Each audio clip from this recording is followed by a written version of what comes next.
Jesús, la sangre de Jesús y un nuevo corazón. Solo de Jesús, la sangre de Jesús, que nos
para que no digan que no les avisé, para que no digan que no les dije. ¿Listos? Ahí va el número importante de las tribus. ¿Por qué es importante saber el número? ¿Para qué se hizo el censo? ¿Cuál es el propósito de hacer el censo? Orden. ¿Por qué es importante el orden? Porque Dios es un Dios de orden. ¿Y qué?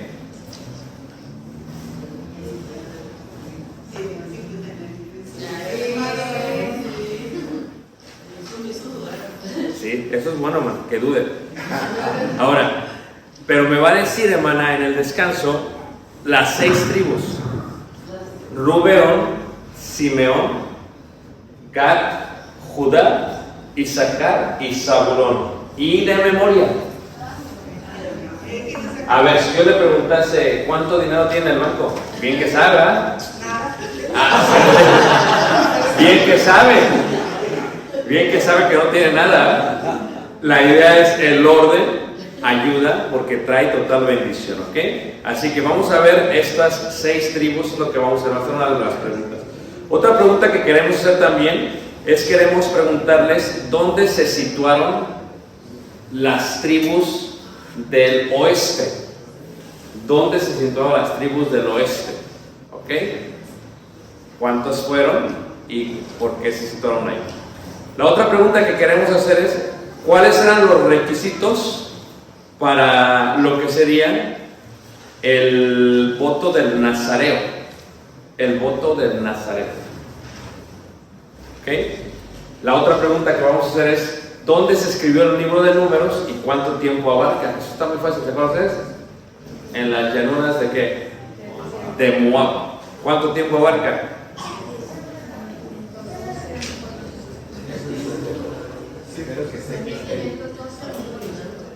Ándale, ¿estás segura, hermana? Qué bueno que estés segura. Porque no estoy seguro, pero qué bueno que estés segura. Muy bien, eso es correcto. Entonces, eso es lo que vamos a estar preguntando, ¿ok? Y nos quedamos el día de ayer con la hermosa bendición de los sacerdotes. Ayer me preguntaba un hermano y le decía yo, ¿ustedes conocen a alguna mujer que tenga un chal? ¿Saben qué es un chal?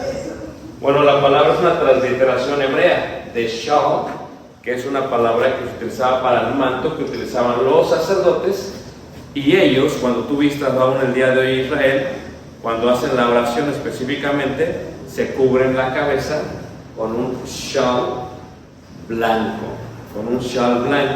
pero el día de hoy vamos a ver cómo es que se le añade las líneas, los cordones, cuántos sí los tiene, cuántos no los tiene, por qué tiene todos esos nudos, ¿ok? Eso es lo que vamos a ver el día de hoy, si Dios permite. Y vimos esta bendición. También vimos, si recuerdan ustedes, porque es que cuando bendicen colocan la letra Shin en hebreo. ¿Para qué lo hacen? Para bendecir. Pero ¿cuál es el propósito de hacer la letra? Para colocar sobre las frentes de ellos el nombre de ¿quién? De Jehová. Muy bien, entonces eso también lo aprendimos. Y bueno, cuando hacen esto lo haremos más en las filacterias. Mi verdad tengo mis filacterias para que vean cómo se ponen. Se pone una vez más el nombre o la letra Shin, que es el nombre de quién, el nombre de Dios, y lo pueden ver aquí en este caso. Aquí está, mira, es esta, y así. Y el pulgar tiene que estar arriba de aquí, porque es lo que le da el punto a todo. Entonces, con todo lo que hacemos, adoramos el nombre de Dios, ¿ok? Hablamos de la bendición sacerdotal, lo que es el Hijo al Padre, etcétera, etcétera, etcétera, etcétera. Hoy en día vamos a estarnos enfocando en la continuidad. Primero, lo que hacen. Estaremos viendo Números capítulo 7.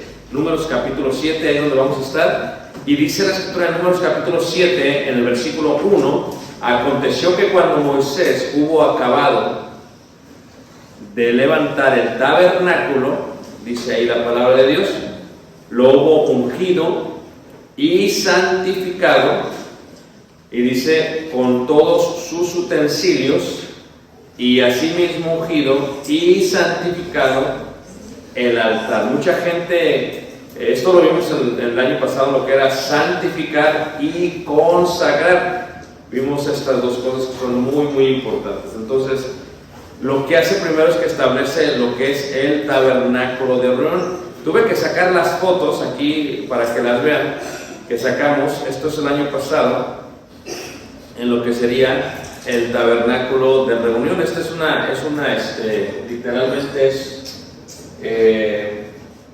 una réplica a la medida exacta del tabernáculo. Creo que mi internet no está muy bien, pero no vas a ver las fotos, ¿ok? Esto está en medio del desierto, y ahí está, miren, una réplica totalmente a lo que es el tabernáculo. Pueden darse cuenta de la estatura. Por ejemplo, aquí pueden ver a Caleb y a los hermanos sobre la rampa, y pueden darse cuenta de la estatura, así que no era muy, muy grande, ¿no? Pero luego pueden ver la fuente. Este hombre que está aquí es un judío ortodoxo que después se hizo mesiánico, ¿okay? Que después se hizo mesiánico.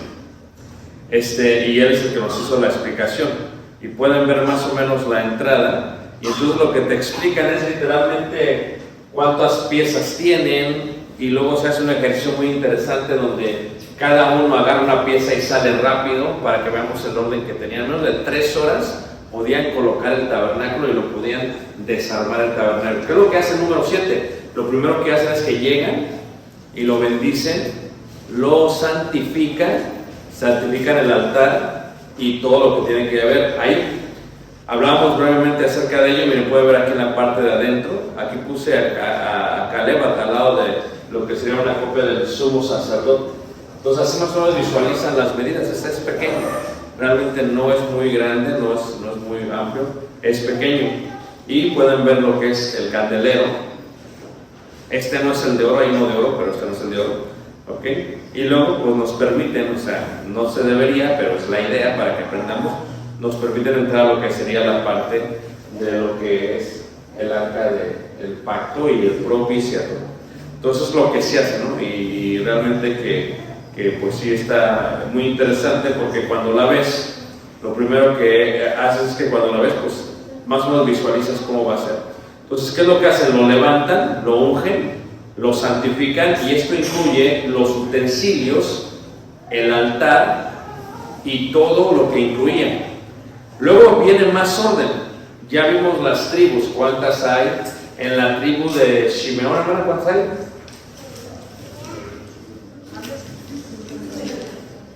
¿Se acuerda cuántas hay? ¿Ah? 59.300, muy bien. Entonces, ahora lo que van a hacer es que van a separar por príncipes y jefes. O sea, ya están las tribus, pero dentro de las tribus hay príncipes y hay jefes. ¿Ok? ¿Por qué se hace eso? Porque eso va a ser la representación de las familias. Esto es, si lo tratáramos de aplicar al día de hoy, la familia de Paco, se supone que él es el príncipe,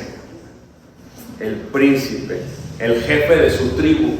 Se supone que lo que él diga, lo demás lo van a obedecer, para que cuando llamen a convocación se llama solamente a los jefes y a los príncipes.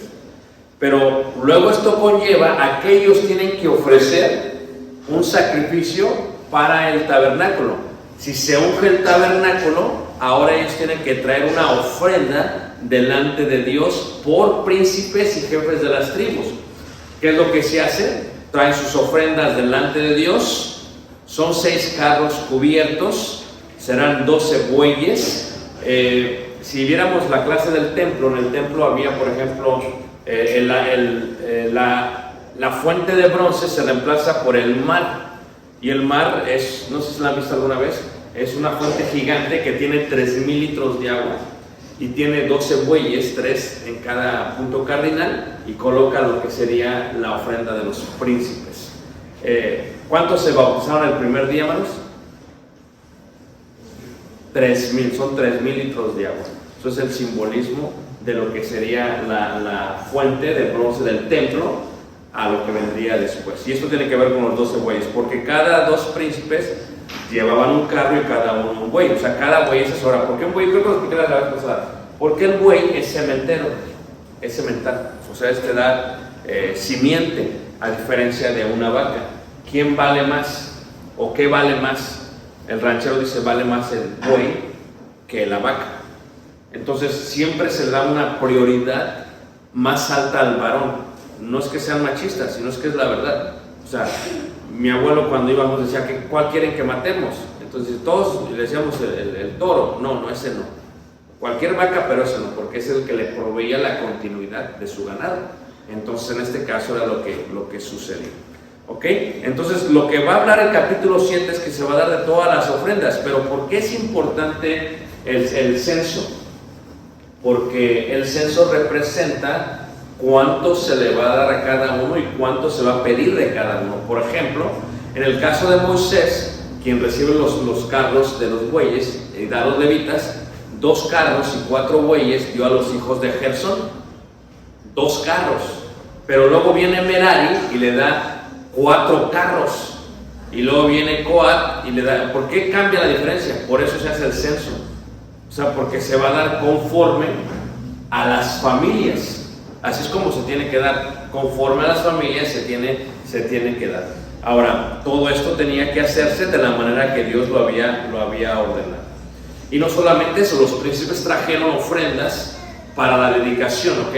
Esto es muy importante, ¿ok? Nosotros en la iglesia venimos y solamente damos nuestra ofrenda el domingo. Es lo único que damos, nuestra ofrenda. En aquellos tiempos tenías que dar un macho, cabrío, ¿verdad? O un animal macho para el holocausto. Luego tenías que dar uno para el sacrificio. Luego tenías que dar una ofrenda, ya sea de trigo o de cebada amasada con aceite de olivo, ¿verdad? Y se hacía todo esto. Y luego se tenía, o sea, literalmente en una fiesta, una familia podía venir a dar como unos 12 animales. Y luego si habías pecado, si la mujer era celosa, pues ahí vienen las tórtolas. Y entonces se le empieza a añadir eso. ¿Cómo era la familia? Era como ellos daban. Así que nos va bien fácil a nosotros. Es más, no solamente ellos, cuando se establece el templo en Jerusalén, dan todo esto para presentarse a Dios y después tienen que dar el impuesto del templo. Tienen que dar dinero para la leña que se va a quemar en el altar. Y luego después de todo eso tienen que dar dinero para lo que se requiere para las viudas y para los pobres. Y luego se tiene que dar el diezmo una vez al año. O sea, los judíos estaban acostumbrados a ¿qué? A dar. Ellos daban. Así se hace desde el principio. Pero en el caso de los príncipes, están poniendo un ejemplo porque lo están dando por parte de sus familias. se consagra, perdón, se unge el tabernáculo y como resultado vienen ellos y ahora van a dar esto. ¿Qué es lo que dan? Por ejemplo, un plato de plata de 130 ciclos de peso, un jarro de plata de 70 ciclos al ciclo del santuario, ambos llenos de flor de harina amasadas con aceite para ofrenda. Esto lo enseñé la vez pasada. Todo lo que llevaba pan, o aceite, o masa, o harina, o cebada, o trigo, todo va amasado con aceite de olivo. Siempre es así. No se entrega sin el aceite. Todo va. Pero ¿cuánto tenía que dar? Según las familias y el número de las familias. Es como se tiene que dar. Es como se tiene que dar. Y entonces lo que vemos en el capítulo 7 realmente es solamente eso. ¿Cuánto dan de ofrendas cada uno de los príncipes basado en el número? Por eso tenemos que saber cuánta gente tiene cada tribu. Y luego cuántos jefes y príncipes. ¿Para qué? Para que den conforme a ello, para que no haya desaveniencia. ¿Todos me están siguiendo? Porque de otra manera no iba a estar bien, iba a ser incorrecto. Y luego lo que se hace en el capítulo 8 es que se prende el candelero, el cual alumbra hacia adelante. Y recuerdan ustedes que la hechura del candelero era toda ¿de qué? De oro, completamente toda ¿de qué? De oro, toda. ¿Cuántos brazos tiene? 7 brazos. 7 brazos. ¿Dónde vemos esto también en Apocalipsis? 7 brazos. Se enciende. Esto es, se unge, se santifica y empiezan a traer todo. Ahora, quiero que lo visualicen, ¿ok? ¿Quién ha matado a un animal aquí? Que no sea gallina las hermanas, pero... Ok. ¿Cuánta sangre sale del animal? Bueno, de un buey, de un toro grande. ¿Ah? ¿Cuánta sangre sale de 12 bueyes? Demasiada. ¿Qué tan grande está el tabernáculo? ¿Está pequeño? Por eso imagínate, si la mujer era celosa, le decía al hombre, ya deja tus celos, tengo que dar más torturas, por favor, cálmate. Porque la restitución estaba basada a lo que se tenía que hacer. ¿Qué pasaba si era por prevaricación? Era mayor. Los dos eran pecado, pero la prevaricación era rebeldía. Sé, y no me importó ni aún así que lo hice. Capítulo 8 se enciende ello, y luego el mismo capítulo 8, ¿qué es lo que hace? Empieza lo que se conoce como la purificación y la dedicación de los levitas. Yo siempre lo he dicho de esta manera, ¿ok? Cuando uno se dedica al ministerio, todos somos escogidos por Dios, ¿verdad? Porque dice primera carta de Pedro, capítulo 2, versículo 9, ¿verdad? Dice la escritura, ¿qué dice?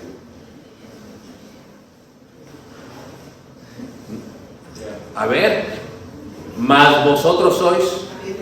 Ah, sí, pero ¿a qué sabes de los números? Linaje escogido. ¿Qué? No. Más vosotros sois. ¿Linaje qué? Fíjate, linaje. ¿Quién podía ser sacerdocio? Los levitas. Primero tenías que venir de la familia de la tribu de Leví. Los sumos sacerdotes directamente de la familia de quién? De Aarón. Pero luego había un requisito para todos ellos. Primero se iba a hacer la expiación por los levitas, ¿verdad? Se rociaba agua por la expiación. Esto lo vimos en la última clase. ¿Qué es expiación?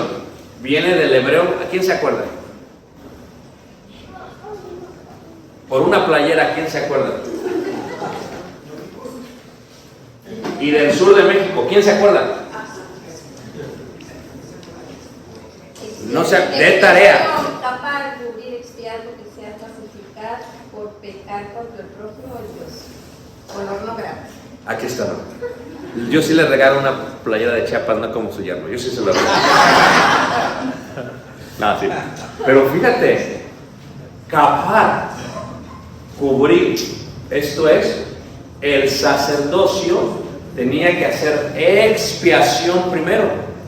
Luego tenía que hacer pasar la navaja sobre todo, ¿qué? Su cuerpo. Luego lavaban sus vestidos, serían purificados. Luego tomarán un ovillo con su ofrenda de flor de harina amasada con aceite y tomarán otro ovillo para expiación. Si los sacerdotes no tienen tierra, ¿de dónde sacan todo esto?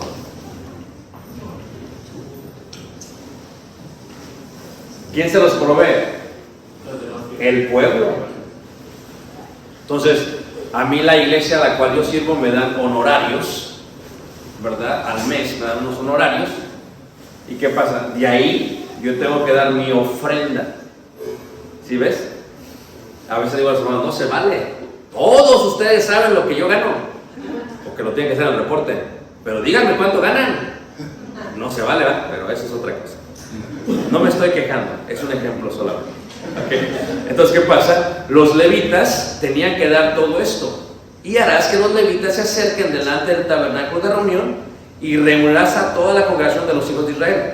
Cuando se acerquen los hijos de Israel, pondrán sus manos sobre los levitas y ofrecerán a los levitas delante de Jehová en ofrenda de los hijos de Israel y servirán el ministerio de Jehová. Fíjate qué interesante. Esta parte de la imposición de las manos, ¿lo han escuchado esto de la imposición de las manos? ¿Sí sabían esto?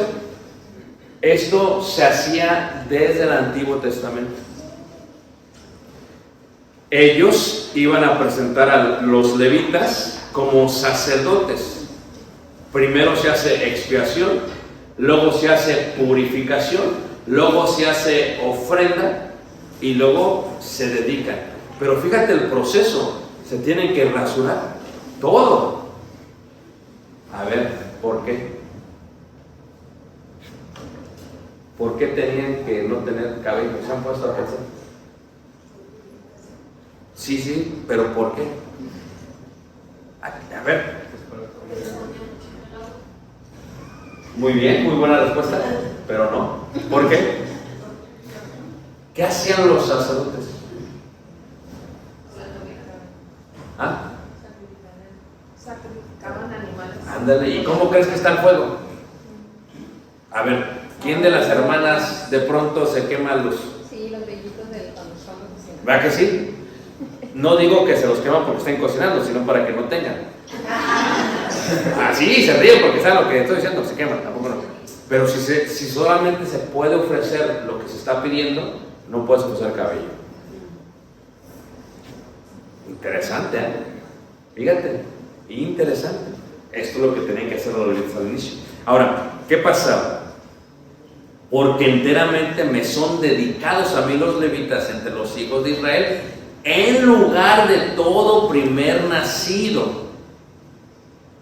Realmente Dios tenía la intención de colocar a los primogénitos, que haría más sentido porque sería el primer hijo de una familia. Iba a reportar a esa familia, pero a causa de su rebeldía, ¿qué sucede? Se coloca a los levitas y ellos son los que ahora van a estar en una dedicación completa. Fíjate tú, yo he visto congregaciones en que tienen un levita, un predicador solamente para predicar, otro predicador para evangelizar, otro predicador para hacer los eventos. Tienen un director de canto que lo sostiene la iglesia, solamente se dedica al canto. O sea, dices, espérate, como que, ¿qué onda, no? Porque si tú te enfocas en algo, vas a hacer buen trabajo. Pero si el predicador hace todo, no. Va a estar bien tenso, nervioso, se le va a caer el cabello, no porque está consagrado, sino por todo el estrés. ¿Y qué es lo que pasa? De esta manera estaba dedicado a esto. Ustedes tienen que reconocer que cuando un levita se dedica, no es algo que hace para sobresalir. Algunos sí, pero no. Porque realmente yo le he dicho siempre a todos, los que nos dedicamos al ministerio, no nos vamos a hacer ricos con el ministerio. A ver, si te vas a los pentecostales tal vez sí, pero aquí no. Aquí no se puede. Entonces, tienes que tener una vocación increíble. Somos los escogidos de entre los que, los escogidos. ¿Y cuál era el mandato a estos levitas? Los de 25 años, fíjense qué bonito, arriba entrarán a ejercer su ministerio en el servicio del tabernáculo, pero a los 50 años, a mí me faltan 2, a los 50 años cesarán de ejercer su ministerio, gloria a Dios, y nunca más lo ejercerán. La pregunta es ¿por qué? Porque ya están entrando a tierra prometida. Veíamos ayer esto es, ¿qué es lo que tienen que cargar? Los animales. Y, o sea, imagínate estos tipos de animales comiendo todo orgánico en el desierto. O sea, imagínate nada más una pierna de un buey, o sea, cargarlo, pues uno de 50 años. Y me dice el hermano con la asiática, no, ya no podría, o sea, ya no puedes. O sea, es ilógico que lo puedas hacer porque el cuerpo ya te da mucho. O sea, solamente, ojalá nos escucharan todos los gobiernos del mundo, ¿verdad? Hasta los 50 años trabajarás. Qué bonito, hermanos. Qué bonito, mano. Pero, mano, ya. ¿Cuánto va a enseñar? Ya. ¿Cuánto va a dirigir? Ya. Enséñales la Biblia. Y le van a decir, usted no es levita. Así que espera. Entonces, pero hasta los 50. Pero lo que sí hacían ellos era a los 50 años cesarían de ejercer y nunca más lo harían. Pero servirán con sus hermanos en el tabernáculo de reunión para hacer la guardia. Tampoco los vas a retirar por completo. Van a estar ¿qué? Afuera haciendo ¿qué? La guardia. Qué bonito, ¿verdad? Pero luego viene otro caso. Porque vean ustedes, no sé cómo funciona aquí. El hermano Alfredo me estaba contando hoy que ahí hubo un pequeño problema para que él se pudiera salir. Dice, es que al principio hubo 3 meses que no sé qué pasó, pero que yo ya pagué, pero que ahora el gobierno tiene que pagar. Es lo que me decía. Pero imagínense ustedes, ¿qué hace un levita? O sea, Alfonso tiene 1 año, Alfonso tiene 2 años, Alfonso tiene 3 años. Y Obrador ni sabe que existe Alfonso. Entonces, si Alfonso no se pone las pilas, cuando tenga la asiática a los 50 años, ¿cómo le va a hacer? Porque, por ejemplo, yo hablaba con Alfredo Jr. y dice, no, pues yo me gustaría a tal fecha ya retirarme. No voy a decir a qué fecha, pero muy joven. Le dije, a los 50. Dije, oye, pues yo ya tengo casi 50, quisiera ser tú. Pero ya está pensando, ¿cómo le vamos a hacer? ¿Para qué? Para mantenernos. A ver. Porque así son las fábricas. Te trabajan y luego ¿qué? Vas para afuera. Ni voltees, vete ya. Y he conocido predicadores que dedican toda su vida a una congregación, hermanos. Y cuando ya el hermano, porque pues uno ya va pasando. Imagínate tú cuando salieron las computadoras y todo esto, pues los hermanos que dicen, yo no le entiendo a eso, ellos pasaban con su papelito y así lo hacían. ¿O no es cierto? Entonces todos los miembros, no, el hermano, no, ya cámbiale, hermano, ya actualízate, ponte un TikTok o algo, pero actualízate. Y entonces, ¿qué pasaba con los hermanos? Que yo conocí hermanos que, porque no se actualizaban, se les hacía aburrido a los miembros y los reemplazaban. Pero, ¿qué pasa cuando te reemplazan en el trabajo? Te dicen, te vamos a reemplazar, pero ahí te vamos a dar algo, ¿no? Pero aquí no, lo reemplazan y fuera. Dios te bendiga y te guarde y te... No, espérate, a ver, ¿cuánto trabajaste? Por eso le digo, el hermano 3 meses. Vía de pensar, ya la tienes, hermano. No, ya casi llegas a tierra prometida también. Pero vías de pensar, ¿qué puedo hacer? Piénsale. Es un consejo que se lo doy. ¿Qué puedo hacer? A ver, estoy aquí en Ensenada, pues ¿qué puedo hacer? Porque cuando menos piensas, mira, hermano. Me viene mucho a la mente los deportistas, hermano. Ándele. Tiempo óptimo, su juventud y vamos. Ni antes ni después. Exactamente, ¿no? ¿Por qué? A optimizar su edad, donde va a dar el mejor rendimiento. Ahora, esto no tiene nada que ver con la clase, pero lo voy a aplicar. Cuando ustedes hacen más dinero es entre los 30 y 45 años. Si pasaron los 45 y no hiciste dinero, está peligroso. Pero tienes que pensar. Y sí, Dios va a proveer porque es un Dios justo. Y nunca he visto, dice el proverbista, que a un justo que mendigue pan. Pero pongan atención, hermanos. Uno tiene que ser responsable cuando uno va a dejar de cargar los animales. Escuchen bien. Fíjate cómo hicieron los gobiernos. El gobierno en México y en Estados Unidos, ¿cómo le hacen? Pues es que tú no sabes ahorrar, tenemos que ahorrar por ti. Porque luego eres una carga ¿para quién? Para el gobierno. Fíjate cómo lo hacen ellos. Pero póngame atención. Por eso, Alfonso, tú trabajas en de recursos humanos, tú debes saber mucho. Ahí de lo que te den, dáselo al hermano que lo guarde. No te lo vayas a gastar, hermano.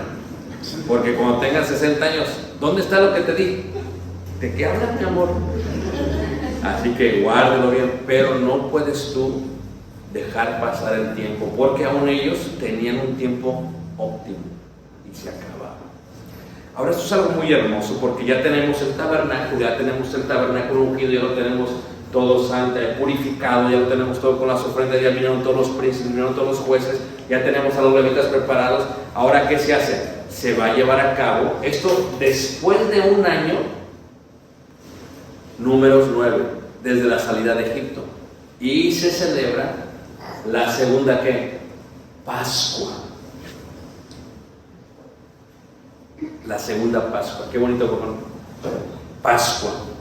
A ver, esta palabra es muy importante, es la palabra Moed. Cuando dice la escritura, habló Jehová a Moisés en el desierto de Sinaí en el segundo año de su salida de la tierra de Egipto, en el mes primero, diciendo: los hijos de Israel celebrarán la Pascua a su tiempo. Bet a Moed. ¿Qué es a su tiempo? El tiempo para Dios, porque Dios es eterno, un día son como 1000 años y 1000 años son como ¿qué? Como un día. El tiempo es para nosotros. ¿Por qué Dios hace fiestas ceremoniales? ¿Por qué Dios les pide que pongan piedras para memorial? ¿Por qué tenemos que guardar el primer día de la semana y hacer memoria? La memoria no es porque a Dios se le olvida. Todo tiene que ver con nosotros. Dice Jesús, es que el día de reposo no fue hecho para Dios, sino para el hombre. O sea, es para nosotros. Esto es, todo tiene su tiempo. Por lo tanto, los mandamientos se han de guardar a su tiempo. Pero ¿quién sabe? Los de Rubén están ocupados, los de Neftalí están ocupados, los de Judá están ocupados, los de Shimeón están ocupados. ¿Quién lo va a hacer, hermanos? ¿Quién va a estudiar? Los levitas tienen que... Ahora, ¿cómo marcan los levitas? No tienen un iPhone los levitas que les diga ya está el día, ¿no? Todo tiene que ver con ¿qué? Con la luna. Fíjate tú la creación. ¿Qué hace la luna? Usted está en una parte aquí de mucho olivo. Cuando hay luna llena, la savia del olivar es cuando más fluye por el olivar. Una cosa más, cuando hay luna llena, las mujeres pueden tener muchos problemas. ¿Cierto o no? Esto científicamente está comprobado. ¿Por qué afecta la luna llena en la Tierra? Pero ¿qué pasa si hay nubes? Pero estamos en el desierto. Ahora, ¿quién determina el tiempo exacto? ¿Cómo saben? Los levitas son el iPhone, el reloj de todo el pueblo de Israel.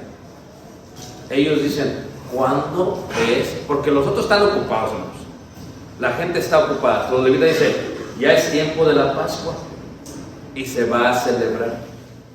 Ellos tenían que marcar todo en su tiempo, Moed, un tiempo fijado, una cita, una fiesta, una temporada, un festival, una asamblea solemne, un lugar seleccionado, destinado de la raíz fijado, destinado. Esto es, ellos no eligen, Dios lo elige todo. Elige el día, elige el lugar, elige cómo, elige qué. ¿Quiénes saben? Los levitas.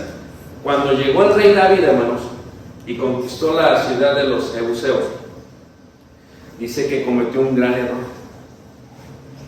¿Quién se acuerda del error del rey David? ¿Quién está aquí, hermanos? ¿Están todos aquí o solamente yo estoy en mi historia? ¿Quién? A ver, ¿qué hizo el rey David? ¿Cuál fue su error? Luego piensan en Betsabé. No. ¿Cuál?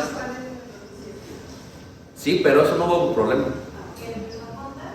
Tampoco ese fue ya al final. Lo que hizo fue que llevó el arca del pacto hacia su ciudad. Pero, ¿quién determina qué familia va a llevar el arca del pacto? Los levitas, precisamente los hijos de quién. Entonces ellos tienen que llevarla, pero él no lo hace.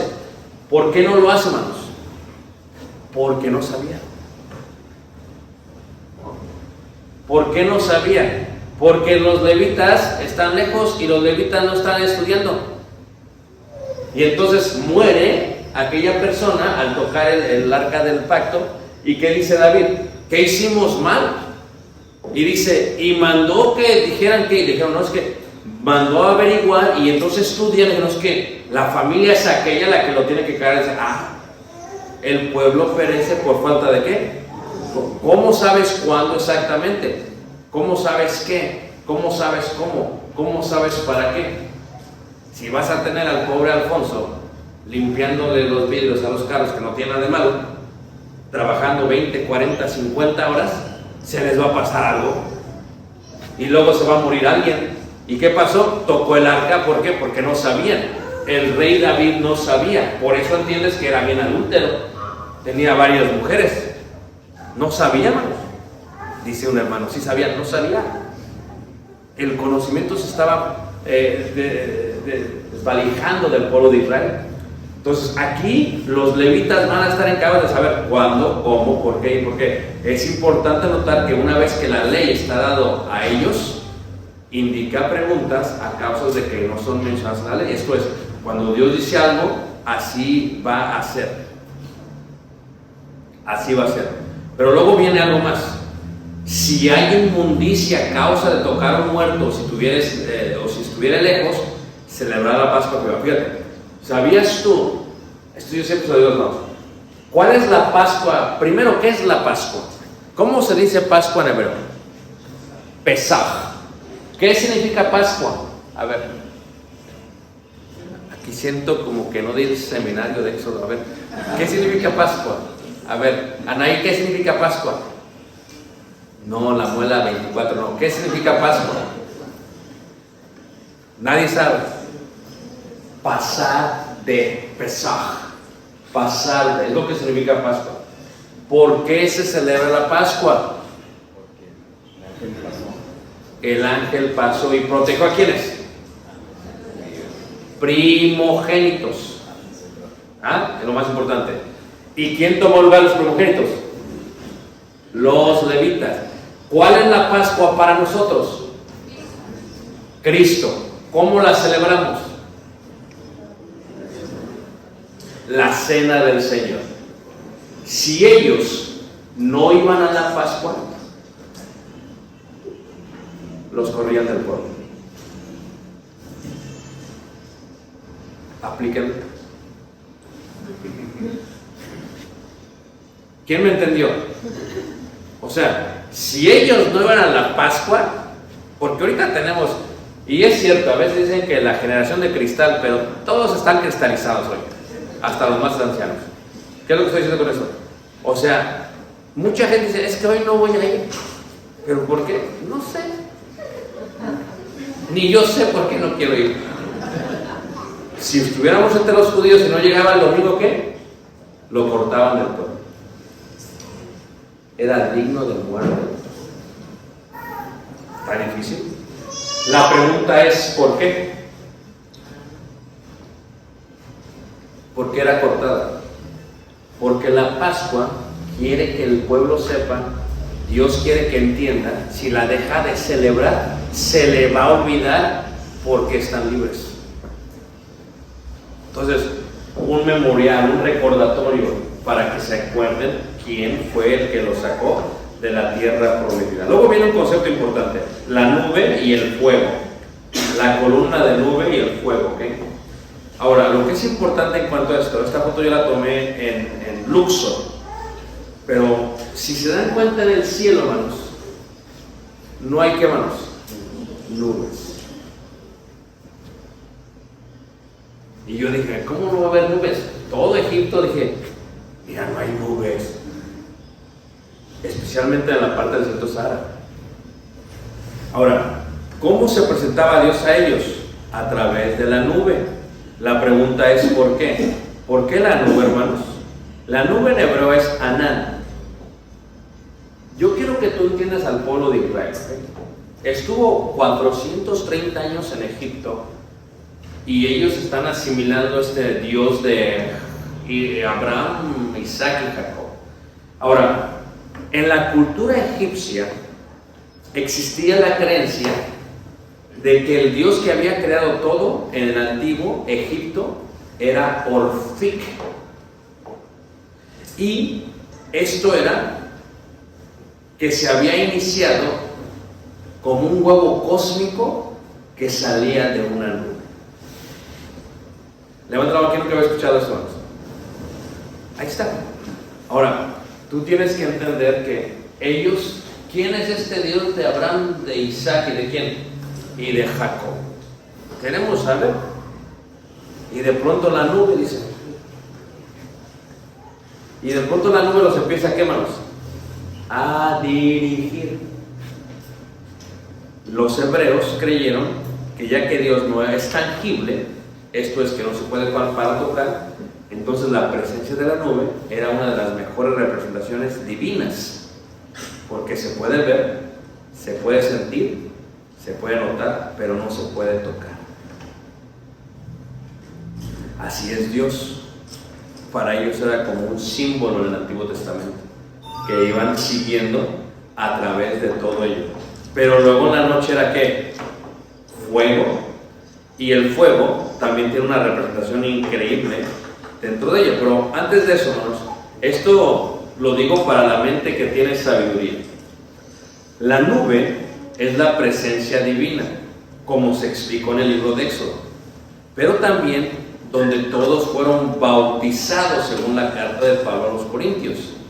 También la misma esencia del bautismo en la nube, de donde fluye el agua y cubre a alguien en el acto mismo del bautismo, donde el creador de tal persona viene a morar en él y lo convierte en una nueva criatura. Pero luego viene el concepto del río Nilo. ¿Ustedes han escuchado alguna vez por ahí cuando, y alguien siempre hace esa pregunta y dice la pregunta de los monstruos Rahab y Leviatán, escritos en el libro de Job? Levante la mano, ¿quién sabe de qué estoy hablando? ¿Han escuchado esa historia? ¿Saben qué son?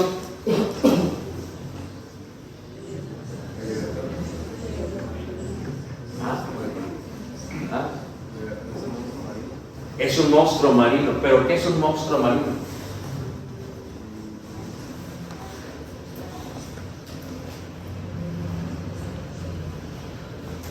No, como que el sirenito. ¿No? ¿Qué es un monstruo marino? ¿Qué es un monstruo marino? ¿Ah? ¿Quién escribió Job? ¿Dónde? Mira, la palabra monstruo marino del hebreo es un reptil gigante. La misma palabra se utiliza hebrea para decir el cocodrilo del río Nilo. Esto ya es otra clase. Esta es una clase que tendríamos que ver de lenguaje y de raíces y de vocablos, pero esa es otra clase. ¿De dónde sale la nube? ¿Qué es lo único que les provee agua a ellos en el desierto? El río Nilo. El único en todo el mundo que viaja del sur a ¿dónde? Al norte. Por eso lo creían que era como un dios. Ellos veían al río Nilo como un dios. Ahora tienen una nube que puede fluir agua y que los puede llevar a través del desierto.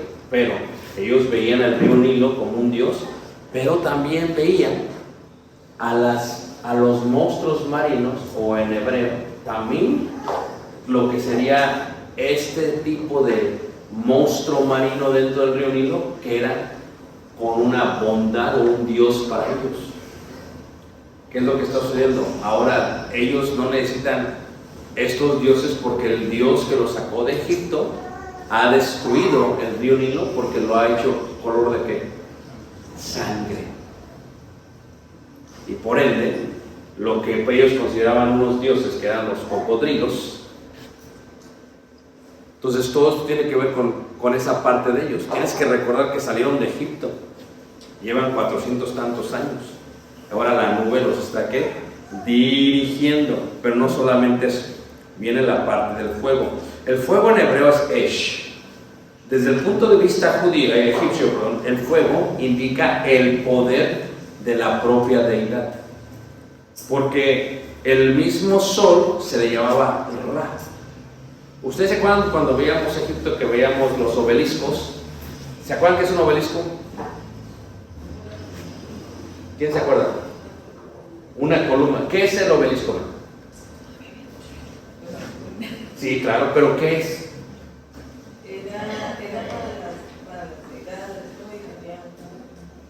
Sí, ¿para cuál? Para el dios Ra. ¿Qué es el dios del qué?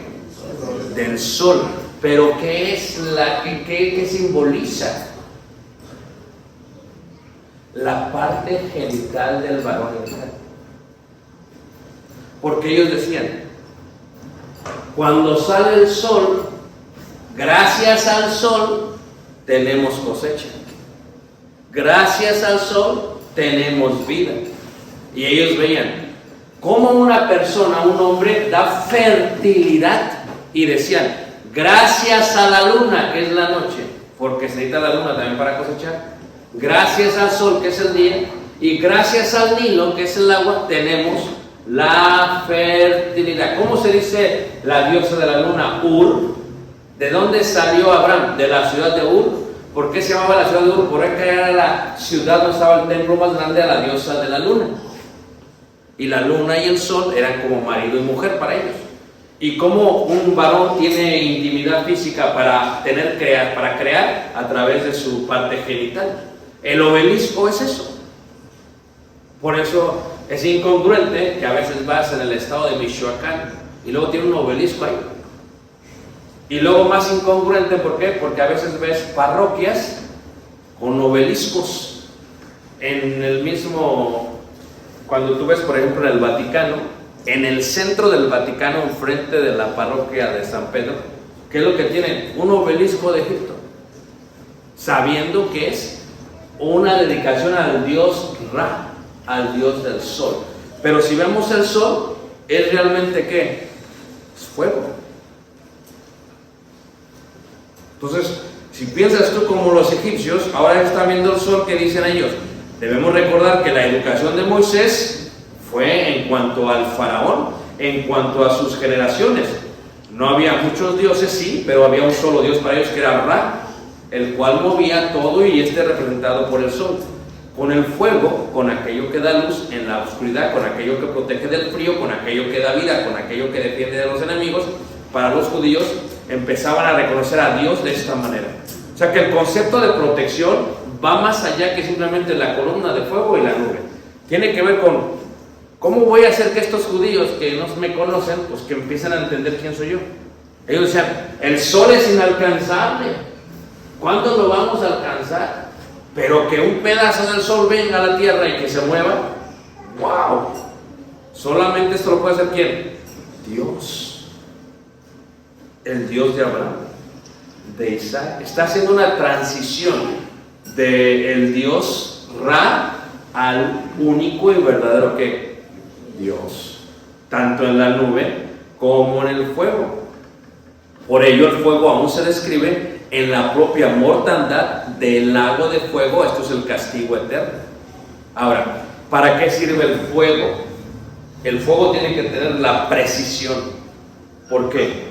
Piensen las hermanas cuando... ¿A quién se le han quemado los frijoles? la verdad. Entonces, ¿qué pasa? Mira, yo compré unas ollas que están muy bonitas, que son francesas. Y cuando las compré, me dijo la que vende, dice, mira, lo único que tienes que recordar es que este material no puede pasar de medio en la estufa. Tú le pasas de medio y destruyes la olla. Yo dije, ¿qué es medio? Dice, el fuego es a la mitad. Pero si yo quiero que se haga más rápido el asunto, dice, no, sí, si quieres que se haga más rápido, agarra otra olla, esta olla la vas a quemar. ¿Quieres que te dure la olla? Entonces ahora me tienes a mí que cuando hago algo, ahí a la mitad. Porque como me costó cara la olla, dijo, no me la vayan a quemar. Entonces a la mitad. El fuego, ¿qué hace? Quema. Pero el fuego también purifica. El fuego tiene varios conceptos. El fuego te puede purificar o el fuego te puede quemar.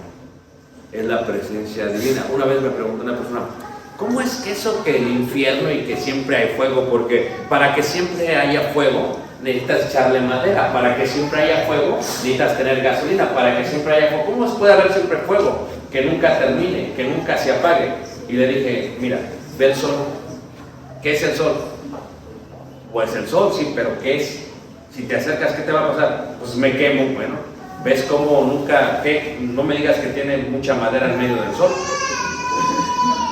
¿Sí ves? ¿Ves el concepto del fuego? O sea, para ellos tenía que ver con eso. Era algo que castigaba y algo que hacía. Y recuerden que el fuego se utilizaba aún en donde, en el tabernáculo, en el templo, y la manifestación de fuego se vio de varias maneras.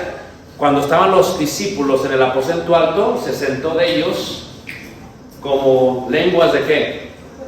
De fuego.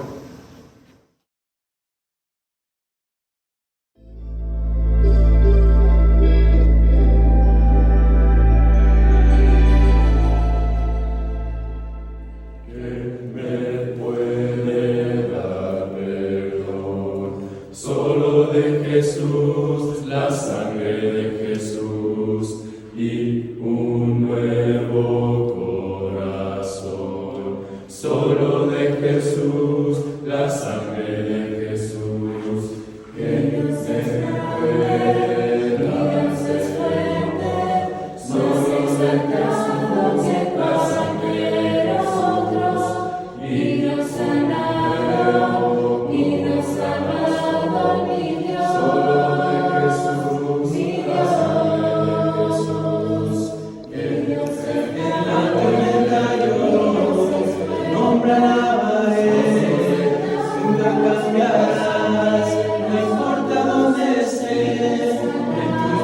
Están todas mis lágrimas.